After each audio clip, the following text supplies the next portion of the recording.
We would like to turn the program over to Bryan Koon and lead our first session today focused on energy lessons learned. Bryan is the Vice President of Homeland Security and Emergency Management for IEM and is also a past president of NEMA.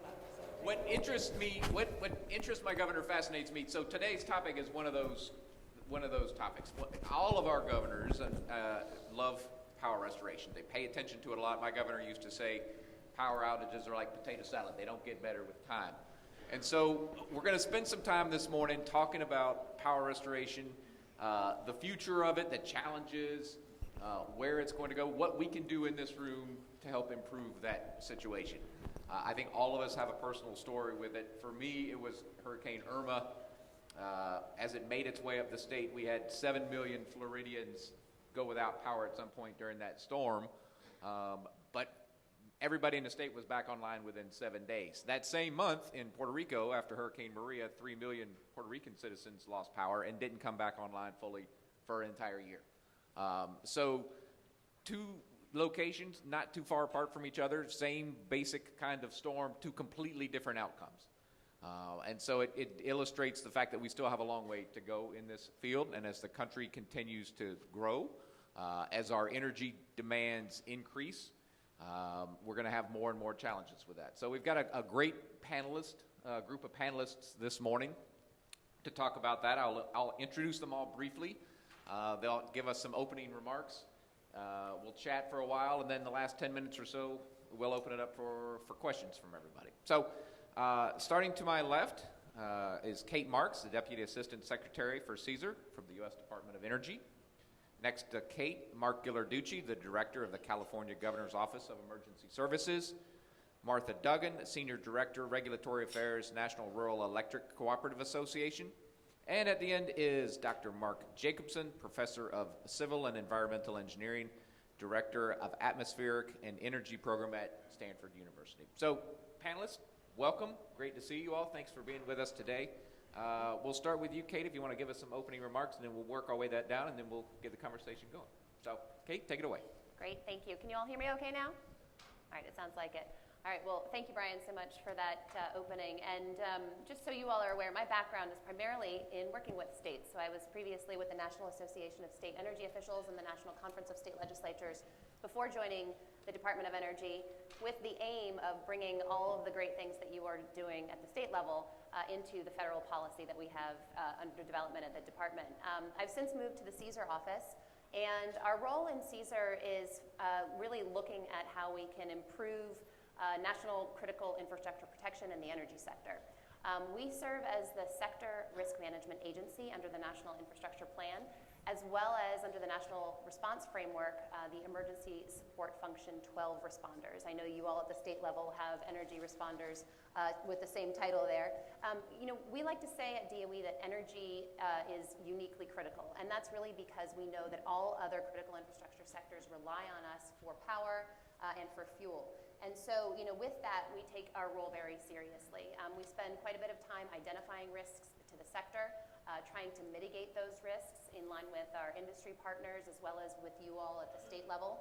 And we're also looking at ways to invest in security and resilience. And then when an incident does occur, we stand up to respond and really make sure that we're eliminating any hurdles that you all are seeing at the state level and providing any information that you can share with us back to our federal government partners. So it's really partnerships like this that we can, take on in a steady state that allow us to do our jobs a lot better. So we appreciate the opportunity to be here today. And, I just want to note that we have about 130 volunteers within the Department of Energy that have energy expertise.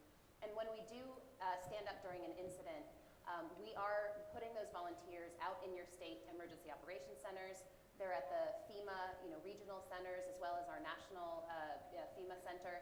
And so, for us, those people are really the ones who we're hoping, when you're seeing with the green vests at the, at the energy desk in the EOC, they're the people who have regional expertise to bring because they're focused on a particular region. We've really tried to build in that into our response because we think it's important for those responders to know you all at the state level and make sure that they understand the energy resources and really, build those relationships and partnerships so that when we're responding, that we have a much better effective, efficient response. And so, when we're stood up during a response, we're looking at issuing situation reports.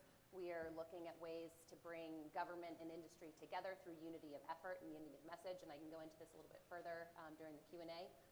And then, again, we're sharing that information at the ground level with our federal partners, really trying to eliminate those hurdles. So I'll turn it back to you, Bryan. Happy to, be here today and talk a little bit further about the role that we play, and certainly work a lot with Martha, as well as you all at the state level when an incident occurs. Thank you, Kate. Mark?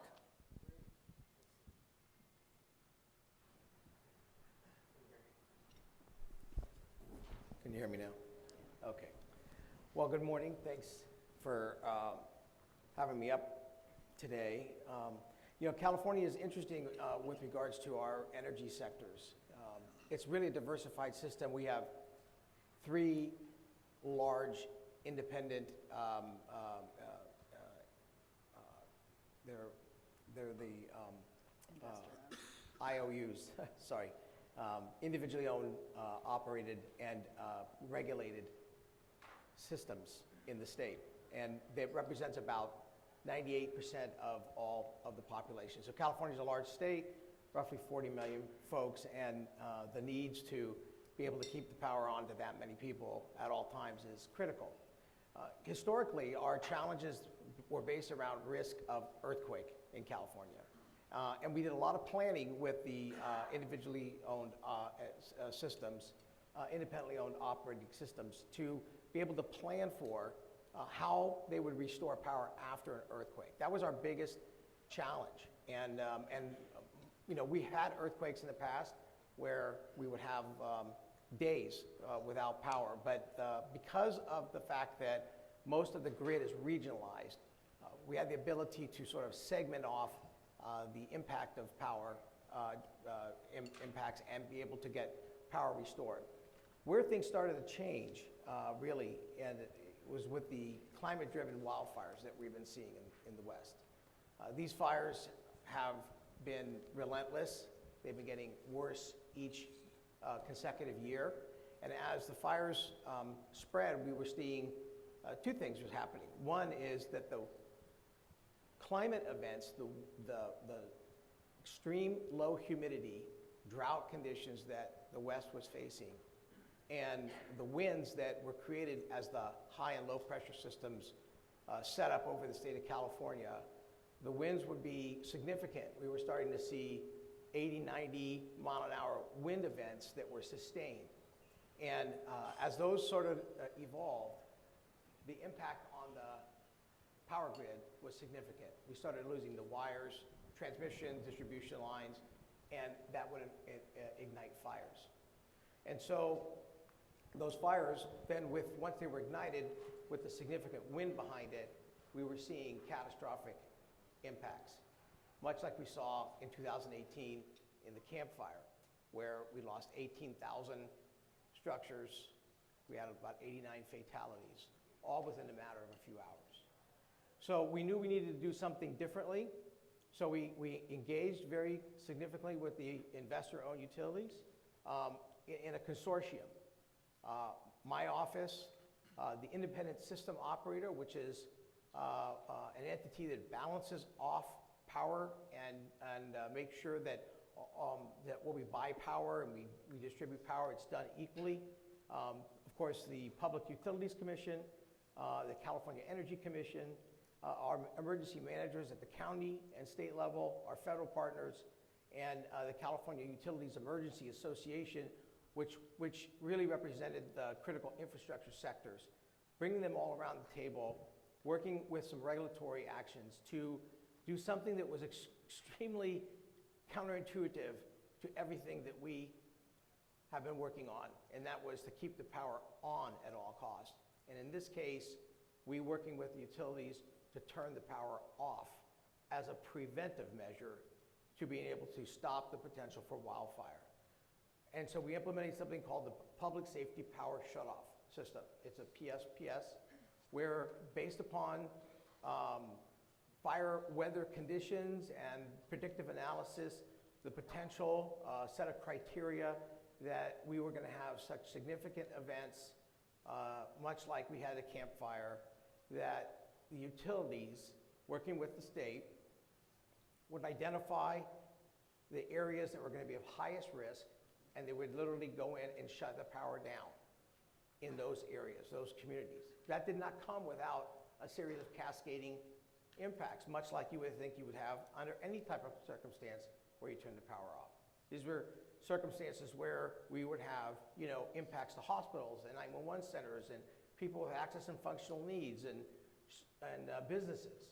And so we evolved over a period of time through a series of very, very intensive exercising, working with local government, working with community-based organizations and community of the AFN community, and put some significant planning and coordination in place between the state and the investor-owned utilities. And in 2019, when we first did the first PSPS, roughly 2 million people had their power turned off. Very significant. It was a big deal. It was like a full-blown state response. And as we've evolved and we've built microgrids and we've built other areas we call them islands of refuge, we've also pushed out about $125 million in PSP grants to local and tribal governments to be able to build emergency power sources, both renewable and generator power, to be able to effectively keep the power on. And we were able to get the utilities to carve out those key areas like hospitals and 911 centers and emergency services areas and make sure that the power stayed on. So we went from a very macro approach to a very micro-surgical approach. And in 2021, we had less than 300,000 people without power. So we're on the right trajectory using technology. At the same time, the investor-owned utilities working to increase their resiliency in their system by either undergrounding power lines or making sure that there are power interrupters, and other kinds of technologies that are put on the line. So the grid resiliency is a key dependency upon all of us working together. And we still have issues of natural disasters like we had, this last winter, a 50-year storm, 50-year snowstorm in the Sierra Nevadas. And at the highest level of the Sierra, where we had communities hardest to get to, they were still without power for 13 days. But when we worked that, we anticipated that. We pre-loaded those communities with resources and commodities, and we're able to penetrate into those areas early on to make sure that individuals either have the resources they need to keep going, or if we needed to evacuate them, that we would. So a little different circumstances. We've had a lot of risks and challenges. I mentioned natural disasters. We have, obviously, much like you all, threats of cyber attack to our critical infrastructure and our power distribution system. We have acts of terrorism. And then, of course, the looming big earthquake, which the issue there will be that the infrastructure gets knocked down. So as the infrastructure knocks down over a large area, the timing of being able to get debris cleared and get the power up is going to be the biggest challenge.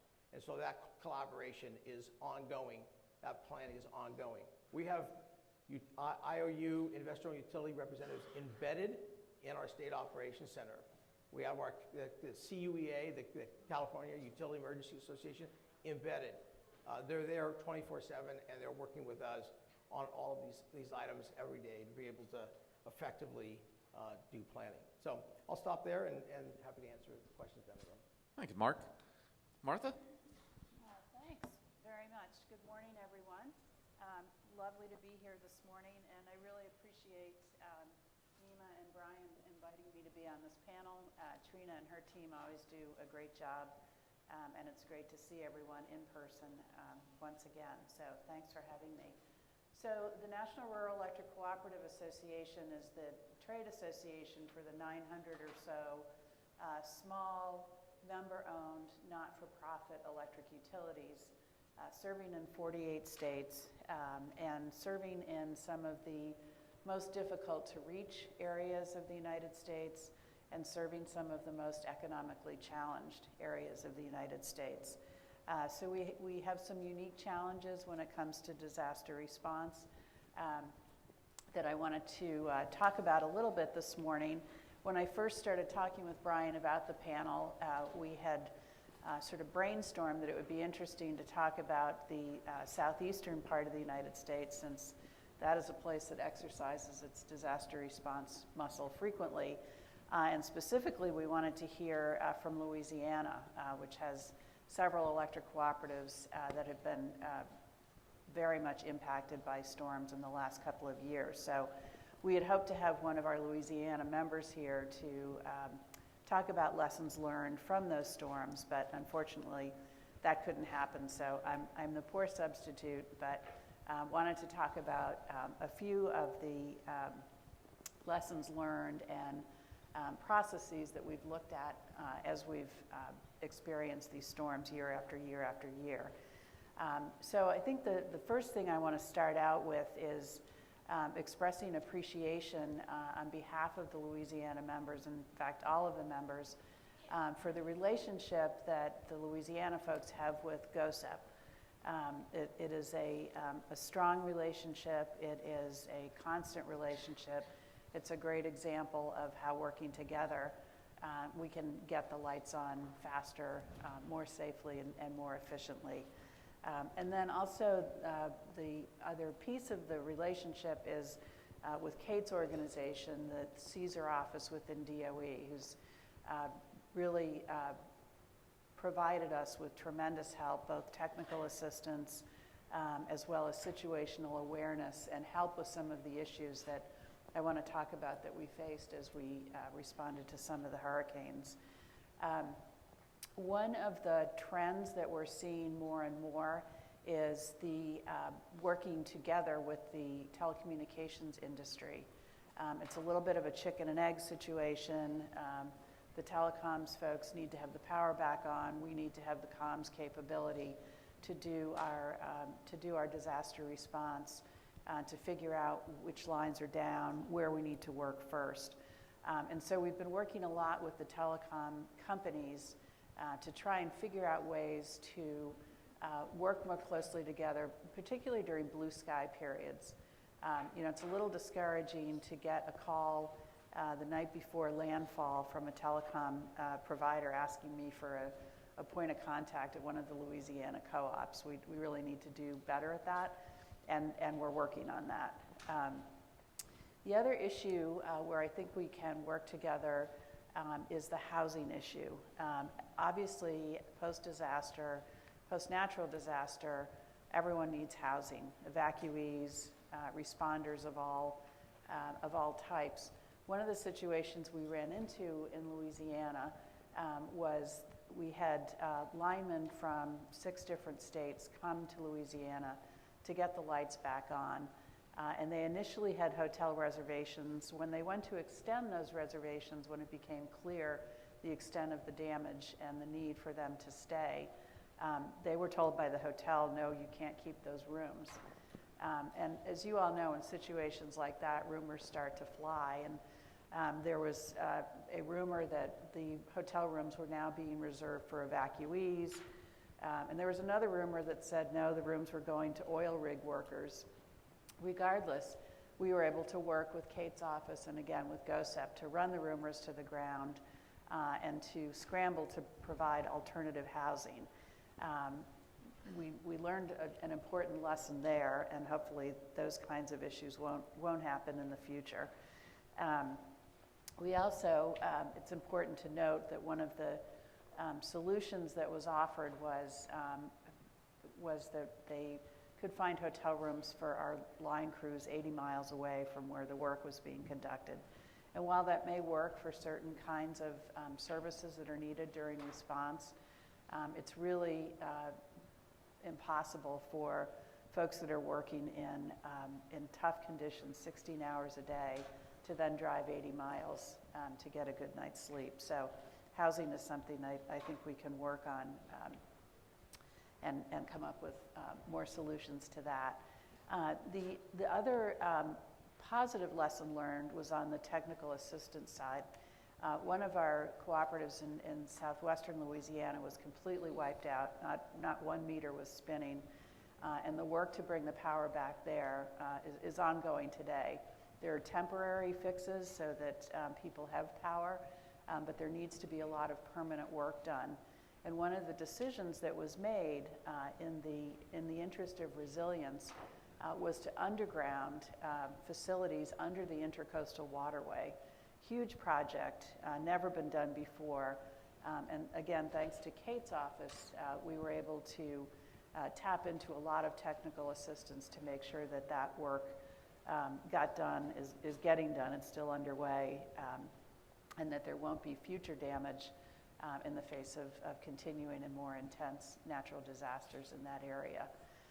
So I would just finish up with, on the topic of resilience, we're very appreciative and excited about the opportunities that the recently passed bipartisan infrastructure bill presents in terms of additional funding to both DOE and FEMA in the interest of electric grid, additional resiliency, and the ability for us to tap into those funds to do undergrounding where appropriate, to do hardening, to continue to do the types of resilience that our members have been conducting all along.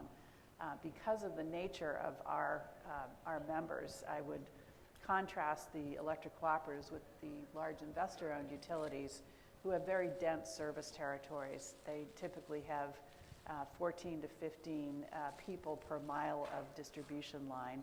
Some of our members have three members on a mile of distribution line. So we actually were kind of early to the concept of having to be very good at resilience and hardening because it's very difficult to cover a large and difficult geographic territory. So I'm very excited about the upcoming programs that are going to be rolled out, and I'm going to stop there, Bryan.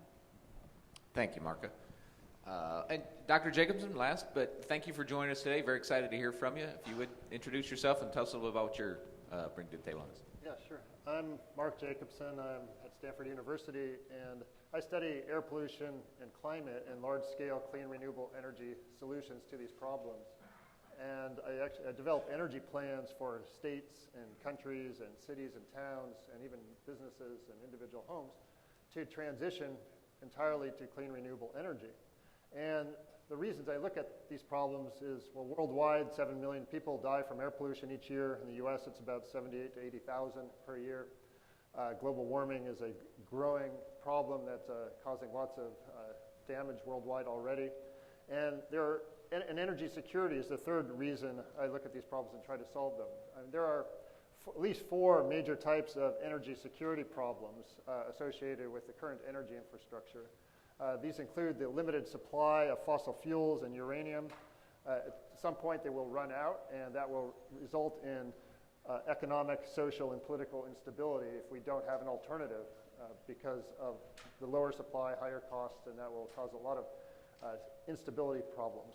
The second energy insecurity problem is the fact that we have a lot of centralized power plants. And when one power plant goes down, or it could be for refineries as well, centralized energy facilities. When one goes down, that takes down a whole part of the grid. With more decentralized energy, like more distributed solar and wind, for example, then it's much more difficult for the whole grid to go down when let's say an individual wind turbine goes down or an individual solar PV farm goes down if you have lots of them. Now, you might say, well, in Puerto Rico, the entire grid went down and that shut down the whole country. That's true, and that's having a centralized grid also is a problem. In Puerto Rico, the solution is to decentralize the grid, have it modularized, so you have a bunch of individual microgrids that are connected together. Like I think 8 was the plan, and so if one part of the grid goes down, the rest of it stays stable. Anyway, so decentralization is the second solution to the second problem, or the solution to the second problem. The third type of energy security problem is the need to import fuels either long distance or internationally, relying on fuels from a different country. And you can see this going on in Europe right now, where Europe relies heavily on Russian gas. And so Russia can not only control the gas, but now there's sanctions on Russia, and so there's going to be a limited supply. And so you can have not only internet wars or conflicts can limit the supply of fossil fuels, but also labor stoppages in the country, and not only international wars, but civil wars, but also transporting fuel over long distance, like even in the United States, transporting fuel to Hawaii. Hawaii has the highest electricity price. It's over 35 cents a kilowatt hour in terms of electricity, because of the fact that they are importing lots of fossil fuel over long distance. And this, in American Samoa, the cost of electricity is over 50 cents a kilowatt hour because of the need to import diesel. And in the Caribbean, same thing. Long distance transport of fuels is a problem that causes prices to go up. The fourth type of energy insecurity problem is the intrinsic nature of some types of fuels. Nuclear energy, for example, has meltdown risk, nuclear weapons proliferation risk, waste risk, mining risk. Coal and gas have mining risk and associated with not only destroying the environment, but air pollution impacts. Most people don't know, but in North America, there are 50,000 new oil and gas wells drilled every year. There are 1.3 million active oil and gas wells in the U.S. There are 3.2 million inactive ones. 2/3 of these leak. Worldwide, there are 29 million abandoned oil and gas wells, with 2/3 of them leaking. And so these are all energy security risks in terms of both air pollution and climate. So our solution to all these problems is to transition all energy to entirely clean renewable energy for all purposes. That's electricity, transportation, buildings, and industry primarily. Those are the main sectors. So we'd use, for example, instead of gas heaters for homes, we'd use electric heat pumps running on clean renewable energy for both heating and cooling, induction cooktop stoves, for industry, arc furnaces, induction furnaces, resistance furnaces. We'd electrify all energy for transportation, use electric vehicles, some hydrogen fuel cell for long distance heavy transport, provide all the electricity and some direct heat with just wind and water and solar power. You might say, well, that's going to cause more energy instability because of the fluctuating nature of wind and solar. However, that's what I look at. I look at how do you keep the grid stable everywhere in the world with entirely clean renewable energy, and we can do it. In fact, we've modeled 145 countries broken into a bunch of world regions, looking at keeping the grid stable every 30 seconds for multiple years, just with wind, water, and solar powering the world for all purposes, and with storage. So the key is, and this is what I really want to impart on you, it actually is possible, because especially if you electrify all energy, you reduce energy requirements substantially by 50 to 60% because of the efficiency of heat pumps, because of the efficiency of electric vehicles, the efficiency of electrified industry over combustion counterparts. And you're also using much less energy. 12% of all energy worldwide is used to mine, transport, and refine fossil fuels and uranium. If you go to clean renewable energy, you eliminate all that energy, the energy need. But so with less energy requirements, it's actually easier to keep the grid stable, especially when you electrify all energy sectors, because you have more what are called flexible loads. You don't need to plug in a wind turbine directly into a car because it has a battery. Water tanks, hot water tanks, for if you have a heat pump water heater, you don't need to heat the water at the same time you're using the hot water. That's why you have a water tank, to store the hot water so you can heat it at any time of day or night. Well, and also, so there are efficiencies of having more flexible loads that you can charge at any time of day or night. That's one thing. The other thing is looking at correlations among weather. So wind and solar are very complementary in nature. Turns out during the day when the wind's not blowing, the sun is often shining, and vice versa, and there's meteorological reason for that. It also turns out there's a strong correlation, very strong correlation between wind energy and heat demand. When it's in places that are very cold, mostly northern latitudes, when it's cold and you need a lot of heat for your home, it's actually the wind is often blowing. In fact, there's a correlation in pretty much every country of the world showing this strong correlation. So using heat pumps together with wind energy is one way to be more resilient. But you want a combination of wind and solar already, also, because they're very complementary in nature. When the wind's not blowing, the sun is usually shining, etc. And also, then using storage. I mean, electricity, most people don't realize, but we have long duration electricity storage already, called batteries. Batteries you can even a 4-hour battery, you can use it for long duration storage. You just concatenate batteries together. I do it in my garage. I have 4 Tesla wall mount batteries. For 5 years, I've produced more electricity than I've consumed. I haven't paid an electricity bill, a heating bill, a gasoline bill, or a natural gas bill. And that's because when you have solar and batteries and efficient appliances, you reduce energy requirements, and you can keep the grid stable. Now, with batteries, if you have a 4-hour battery, or if you have 4 4-hour batteries, for example, you just run one right after the other. And that gives you 16 hours of storage at the discharge rate of one battery. Just do that, multiply by 100, and you suddenly have long duration storage without any new technology. There's no miracles needed to keep a reliable grid with entirely clean renewable energy. On Sunday, in fact, California's grid at about 1:45 p.m. was 93% wind, water, and solar power for the entire state. And for 6 hours, it was over 80%. And that's now occurring more frequently. There are 12 countries in the world that are 100% renewable in the annual average, over 100% renewable energy. It can be done, and so our job is to try to keep the grid stable with just entirely clean renewable energy, and this will provide energy security, reduce air pollution, reduce climate problems, and lower cost and create jobs. Happy to talk more. Thank you. That was fantastic. Thank you all. Dr. Jig, I'm going to start with you in your paper, and we'll make the link available to everybody if you want to read it. You talk about in 2050 how you can achieve zero blackouts with 100% wind, water, solar, and storage. I think in here you say we're around 19% or so of the country being powered by renewable. Over the next 30 years, as we move towards that potential, do you achieve the same level of increased resiliency and stability each year as that percentage of renewable usage goes up? Or does it have to get towards the 100% solution until you really achieve the resiliency or potential? Well, I think we learn by doing. So as you increase the penetration of renewables on the grid, grid operators are going to figure out little things. I mean, every location you're going to have a different need for renewables or a different mix of renewables. Like in Louisiana, you have a different one from New York versus California or Iowa, and so it'll take some practice to kind of figure out get the nuts and bolts correct in each place. But I think most people say, well, it used to be when I started developing plans in 2009. I mean, we were laughed at and said, it's impossible to have more than 20% of renewables on the grid. 10 years later, it's impossible to have more than 80% on the grid. So that evolution of people's thoughts that it used to be 20%, now it's 80%, nothing else has changed except people's just understanding and also learning by doing. And so I think even 100%, but a lot of people today will say that getting that last few percent is more difficult or more expensive. And sure, it might be more expensive, but it's still going to be much cheaper than our current fossil fuel grid.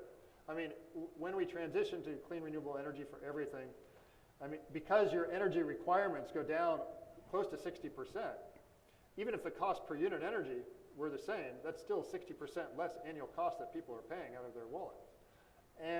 But the cost per unit energy of renewable energy is actually lower than of fossil fuels right now. Wind and solar are by far the cheapest forms of new electric power worldwide. So if you combine the lower cost per unit energy and the lower energy requirements, you have much less energy if you transition. So even if the last 5 or 10% is much harder and more expensive, the overall cost will still be much less. So I don't think I think it's all fictitious in our mind that there's a limit how far we can go with renewable energy. It's just because we haven't done it in the U.S., but there are, as I mentioned, there are 12 countries that have 100% renewables, and they keep the grid stable. Thank you. Martha, you talked about the challenges that your membership faces because of the rural nature of the communities that they serve. Mark highlighted the huge investments that the investor-owned utilities are able to make. Are your members able to make similar investments based on the size of the thing? And if not, do they risk falling behind in the ability to harden themselves and be resilient? And how do we help them overcome that, if so? So great question, Bryan. although we are smaller and we do serve these economically challenged communities, we're pretty adept at tapping into sources of grants and loans to be used for resilience. And as I say, because of that nature, because the population tends to be so sparse, it really makes even more economic sense for us to be hardening and to be undergrounding where appropriate, because it is so difficult to manage that large amount of asset with so few people. So I think it balances out in the end. The investor-owns have their sources of funding that they use, and as I say, we've been pretty adept at finding sources to go through and do a lot of hardening and a lot of resilience work. Thanks. Kate, in a session yesterday, the Lynn Budd from Wyoming noted that her state exports the majority of the power it produces. In fact, it exports a lot of it to California. In Dr. Jacobson's paper, he discusses that we'll be much better off as a nation if we interconnect our utility sources so that we can rely on each other. Our structure, oftentimes in emergency management, stays within our state borders, and so the federal government's ability to help us see that and make those connections, I think, could be extremely beneficial. Have you seen that, and how can we continue to help ask for the federal government's help in looking past our individual state borders to make sure that we keep the grid up? Sure. So I did want to mention first that, we consider energy security national security. So just going back to what Dr. Jacobson had said, the clean energy transformation is, certainly at the top priorities of the president and of, Secretary Granholm as well.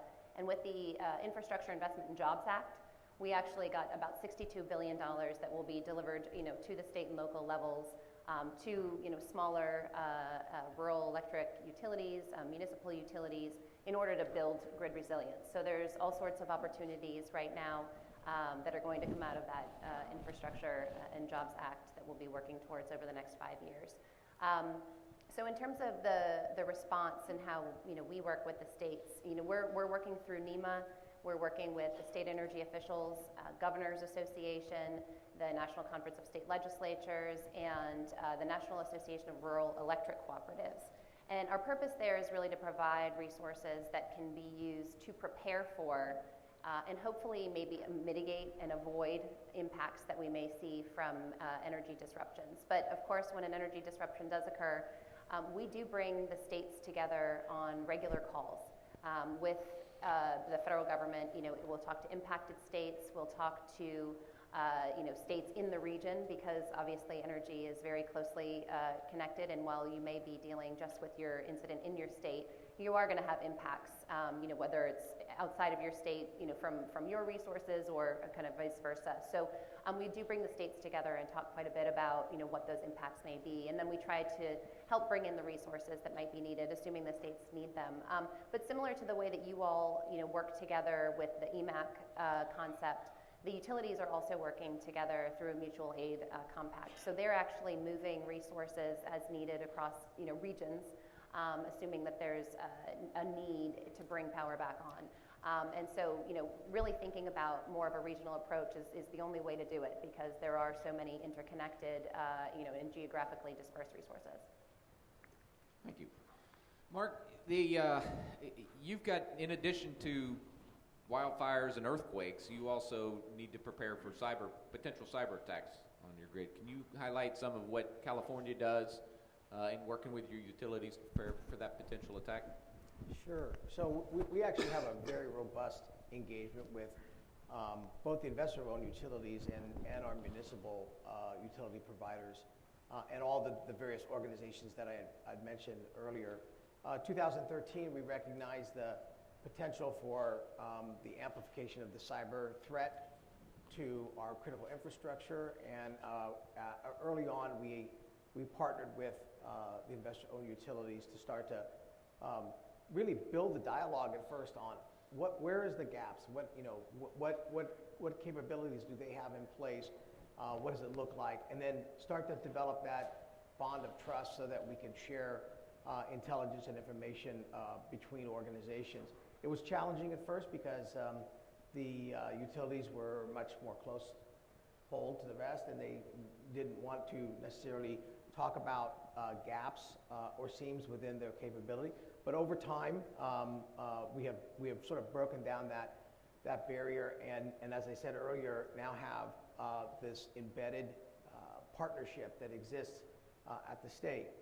We, in 2013, established the California Cybersecurity Integration Center. This is a multi-entity center comprised of my office, led by my office, includes the California Department of Technology, our military department, Department of Justice, and our California Highway Patrol, which has investigatory responsibilities for state crimes, which cyber attack at the state level would fall under their purview. And then we have CESER and FBI and other partners, Coast Guard, all working at the center. In that center, the utilities are engaged, and in fact, recently built a lab to basically start to test critical infrastructure impacts within a controlled environment. And this effort was really substantial because the information we're yielding out of that is helping to make sure that we are amplifying the effort to build resiliency into the system. So that's kind of where that, and then of course we have been participating with them in major exercises. We do tabletop exercises regularly. GridX and EarthX were both two events that we dealt with, and both were cyber-related attacks on the grid. So there's that part of it, and then there's the consequence management part of it. And the consequence management part of it is really making sure that our planning team, working with all the stakeholder groups that I mentioned, are participating and sharing information, very critical, understanding timeframes, requirements, making sure that the equity is a critical front-end factor to be able to address communities of access and functional needs or underserved or privileged communities. Those are communities that potentially could, the power going out or having an impact in those areas could have a much broader series of challenges than maybe other parts of the community. So all of that, very, very proactive, and it's something that we're continually evolving with and learning each time. Thank you, Mark. I'm going to ask one more question, but I'll invite the audience to make their way to the microphones and ask any questions. So I'll get to you as soon as I ask one more. But Dr. Jacobson, what do you view as the biggest obstacles to achieving a greater reliance on renewables? Is it funding? Is it regulation? Is it misinformation? Is it politics, or some combination of all of those? Well, I think it's education. Most people are just not aware of what's possible. And when people become aware, then they can make better decisions. And a lot of people aren't aware of even how good electric cars are.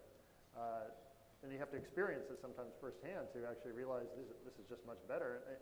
And I like to, practice what I preach. So when I built a home 5 years ago that I just made sure it would be entirely renewable, and it was an experiment. But it worked so well. It just worked a lot better than I even thought it would, and just uses so much less energy, saves so much money. And you don't realize when you build a home from scratch and without gas, there's no reason to have two types of energy in your home. Why have both electricity and gas? Electricity does everything. You can do everything with electricity that gas can do, but cheaper and cleaner and better. And you save money without having to put pipes. You don't have. There's even a hookup fee for gas that I didn't even know existed until they wanted to charge, even though I didn't have any gas. It's going to be like $6,000 PG&E. That's how much they want to charge just to hook up gas to your property from the curb. And there's one, you don't need to pay these things because you don't need both. And so one thing is just education about what's possible. That's what our energy plans are all about, to provide confidence that that you can have a renewable energy system. But there is a lot of information. There is misinformation. Because there's an embedded energy infrastructure and lots of lobbyists who will support that. And so it's overcoming that. So no matter how much you educate some people, they just don't want to believe it, or they want to make sure that other people don't hear that story. And so it's a combination of that. I don't think it's a combination. It's not so much cost. Of course, capital costs. You need upfront costs to implement these. Over time, they pay themselves off. very quickly. So even like a clean renewable energy home, 5 to 10 years is the payback time for all the energy infrastructure you're putting in there. But then you get free energy after that for the next 15, 20 years because, first of all, solar panels are warranted for 25 years. So if it pays off in 5 to 10 years, you're getting 15 years of free electricity. So yeah, it's misinformation, education, but upfront capital costs. There will be some limitations. I mean, transmission is going to be hard. While it's not technically difficult and it's not even cost difficult, it's a zoning problem. So it's very difficult to get long distance transmission in. So we're probably going to have more storage than transmission if we want to rapidly change. Keep in mind, we need to transition 80% of our energy infrastructure in 8 years, and 100% ideally by 2035, but certainly no later than 2040 to 2050. So that's a rapid transition. That's why we cannot rely on technologies that are slow to put up. That's why wind and solar are very good. Batteries are very good. Nuclear takes 10 to 19 years between planning and operation. I mean, the average nuclear plant even today is between 15 and 22 years. So it's completely useless to put up a technology that's going to take 15 years from now before we even starting generating electricity. The only plant in the US that's being built for nuclear right now is in Vogtle in Georgia, and that's on years 16 to 17, and they just got delayed another year, and they're costing $33 billion. That's the latest estimate. Original cost was $11 billion or 12 or something. It's just, I mean, it costs 5 times more per unit energy than wind and solar today, and it's taking up to 15 years longer. Even if it's the best technology in the world, it's not going to help us one bit. And they've laid enough cement for a sidewalk between Miami and Seattle for that nuclear plant. So all the emissions that have been put out and not a single kilowatt hour has been generated. It's just, we really need to focus on what works and what can be implemented quickly. So that's the biggest barrier. The third barrier is this all of the above policy. Let's try everything, hope something works. No, we know what works. We need to focus on those things and get rid of these technologies that don't work. And I hate to say it, I'm probably going to offend some people. Carbon capture is useless. Direct air capture, useless. Blue hydrogen, useless. Bioenergy, useless. Biofuels, biomass, useless. These are just technologies that we should not be funding. They are not helping in terms of air pollution, climate, and energy security. They either take too long, don't work, increase carbon capture, direct air capture, blue hydrogen, all increase air pollution. They don't decrease it. They don't hold it constant. They increase air pollution, hardly reduce carbon. What's all the carbon that's being captured? What are they doing with it? It all goes to enhanced oil recovery. 40% of the CO2 that's captured in that process goes right back to the air. Then they dig out more oil, burn that, more air pollution, more CO2 problems. We really need to be smart about what we're doing and focus on things, keep our eye on the ball, focus on the problem, and that's how we'll get a solution. Thank you. I'll again invite anybody to ask a question. If not, I'll keep going. Okay, I'll keep going. So, Mark and Martha, this is for both of you. And Dr. Jacobson mentioned electric vehicles. We're going to continue to see more and more electric vehicles in the future. Mark, I think your state leads the country in the usage of electric vehicles. Does the infrastructure, Martha, particularly in the more rural areas, is it evolving quickly enough to support those electric vehicles? Because that's the community that's going to be most likely need to use them to evacuate in advance of a wildfire or a hurricane. Or is one leading or lagging the other? And what can we do to help with that? Sure. So we're seeing a lot of investment in electric vehicle infrastructure focused on the federal highway system, which makes sense because that's going to be is needed for evacuation efforts. But at the same time, we are seeing electric vehicle infrastructure coming up in rural communities. We're looking at electric school buses. There's a lot of interest in that particular technology in rural communities. So we are seeing the development of it, but as with most things, it's a little bit behind the major metropolitan areas and the federal interstate highway system. So we're getting there. Well, California now, I think, represents about 40% of the electric vehicle sales in the United States. I think we've surpassed probably 1 million electric vehicles sold by the end of 2021. And we're on a pathway to get to 100% zero-emission vehicles by 2035.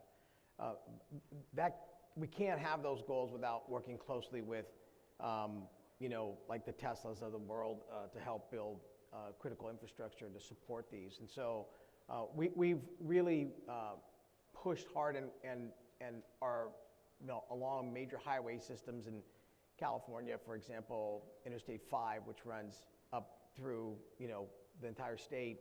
It's usually in mostly rural Central Valley, and then you go up into the far north. It's very rural. Have really prioritized putting charging stations in these rural communities. Now, off of the main highway, as you get further out into the small little communities and all, that's one of the next stages to focus in on as that infrastructure gets built out.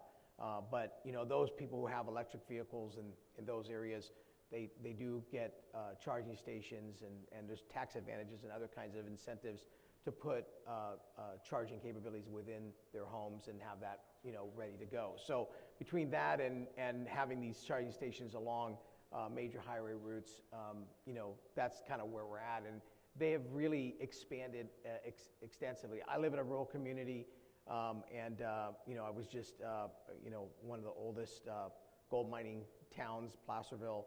I was up there the other day and noticed that there was a whole bank of charging stations in the middle of town, which I thought was really progressive on their part, and they recognize that is critical because you have a lot of visitors that are also coming through the area, and we want to make sure that people get charged. But those are also areas that are high wildfire areas, so we know we have evacuations that are going to be taking place there.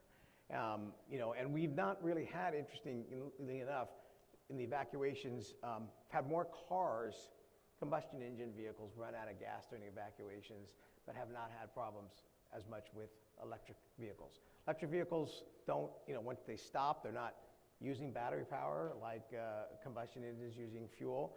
And most of the time, people generally, by the nature of, if their car is at home, they've got it plugged in. So it's always at a high level of charge versus if you forgot to fill your gas tank and you're at less than half a tank and then you had to evacuate over a long period of time, it presents a problem. Nevertheless, we've established what's called the Electric Vehicle Infrastructure Council. It's our Department of Transportation. We sit on that council, and we're working with a number of entities to ensure that in emergencies, for example, they're dealing with a number of initiatives there, but during emergencies, we have, much like we have in the Highway Service Vehicle Program, where you have these vehicles that'll go up and down the highway, and if you have a flat tire or you need some gasoline, you need some assistance in some way. For evacuations, when we're in those environments, we get on those vehicles extra water, food, and blankets and things, but we also have ones where we're building out with some large batteries that can do some fast charging. Still evolving in that area because you need a lot of batteries to do the fast charging, but we've done some testing and we have some prototypes that we've put in place, and so far so good. It's not like we're having a lot of electric vehicles that are stopping though. So it is one of those things that I think, again, intuitively you think my battery's going to die if I'm sitting in a long line, but they just the way that they're designed and all, it's really not, we're not seeing that yet. Good, thank you. Glenn, are you a group over there to ask questions or just standing up? Anybody? All right, well, we got about one more minute, so I'm going to add, Kate, I'll give you the floor maybe to do a public service announcement for the folks that you can put out to assist in EOC operations, anything that you'd like to help advocate for, or things that the audience can lean on the folks you put out there to help in the event of a disaster. Sure, so thank you for that.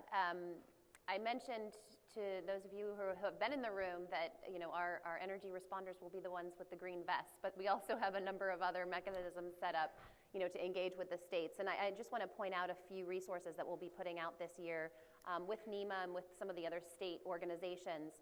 So first, we're going to be developing a mission-ready package for states to use. This is for ESF 12 responders who will be able to enable more efficient requests for energy-related mutual aid resources through EMAC.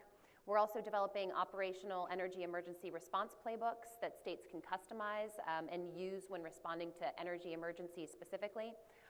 We also know that some of the challenges that were faced under one of our most recent and largest response events, the Colonial Pipeline cyber attack and fuel disruption, was the need for help with crisis communication. So we've been working with the National Association of State Energy Officials and the National Governors Association to develop crisis communications playbooks.